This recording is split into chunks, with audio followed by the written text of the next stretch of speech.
por niveles elevados de glucosa en sangre, la cual es debida por ausencia de insulina o la insulina no puede ser utilizada por nuestro organismo.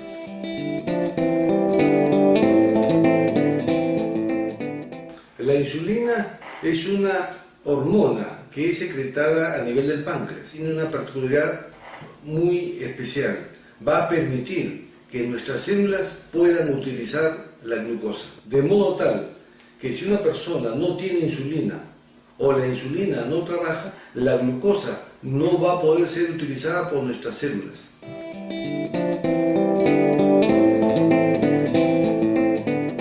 Cuando la glucosa sube, van a haber manifestaciones muy típicas. Puede haber incremento de sed, va a haber aumento de la frecuencia y el volumen urinario, va a haber aumento del apetito y va el paciente a sentirse totalmente cansado, desganado, ya sea por la pérdida de líquidos y también por la pérdida de minerales mediante la orina.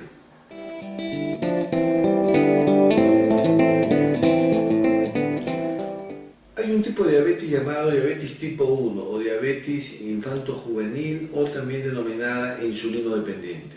Este tipo de diabetes, como ya se sabe, generalmente no es prevenible.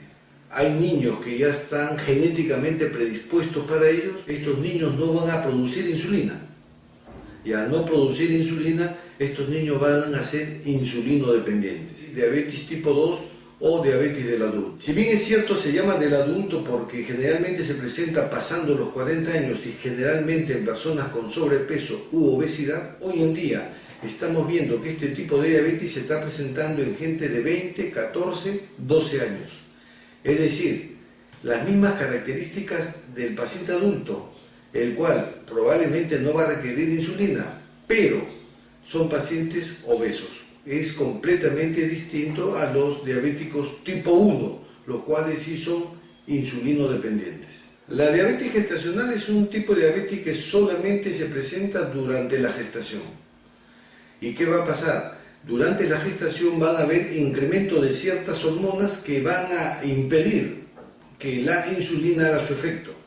De modo tal, como la insulina no hace su efecto, los niveles de glucosa en la madre se incrementan. Estos niveles de glucosa que se incrementan ligeramente van a pasar al feto. Y como pasan al feto y el feto a partir de la 16ª semana ya tiene su páncreas funcionante, la glucosa de la madre que pasa al feto es transformada en glucógeno y es transformada en grasa, de tal suerte que los bebés al nacer generalmente están pesando más de 4 kilos, porque la mamá le pasó mayor cantidad de glucosa. Y esto es un punto importante, porque cuando nosotros tengamos un bebé con un peso al nacer de más de 4 kilos, debemos sospechar que probablemente la mamá ha hecho un tipo de diabetes gestacional. Un factor de riesgo importantísimo va a ser el sobrepeso y la obesidad.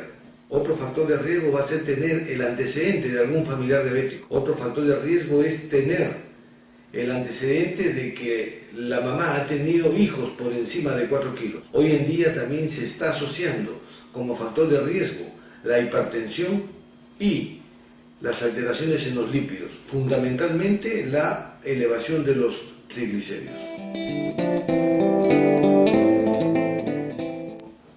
La diabetes puede prevenirse, como ya lo he mencionado, fundamentalmente con cambios de estilo de vida. Uno de los cambios de estilo de vida que son simples y que definitivamente han dado resultado es disminuir de peso. Si una persona tiene un familiar, ya sea un tío, un abuelo, un bisabuelo, con diabetes, esa persona tiene la obligación irrenunciable de mantener un peso adecuado. Eso es cambiar estilo de vida, es decir, tener un peso adecuado. Cambiar estilo de vida es cambiar hábitos en cuanto a alimentación y cambiar hábitos en cuanto a la actividad física. Un factor de riesgo también para la diabetes va a ser el sedentarismo. Personas que paran sentadas, que tienen una carga laboral eminentemente pasiva en escritorio, son pacientes que están definitivamente en riesgo a desencadenar este tipo de enfermedad, diabetes tipo 2.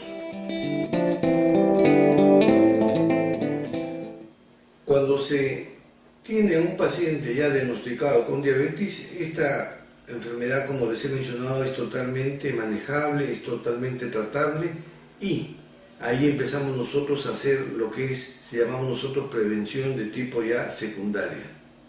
Si una persona es convenientemente tratada, si una persona es disciplinada, probablemente no va a tener las manifestaciones tardías de la enfermedad.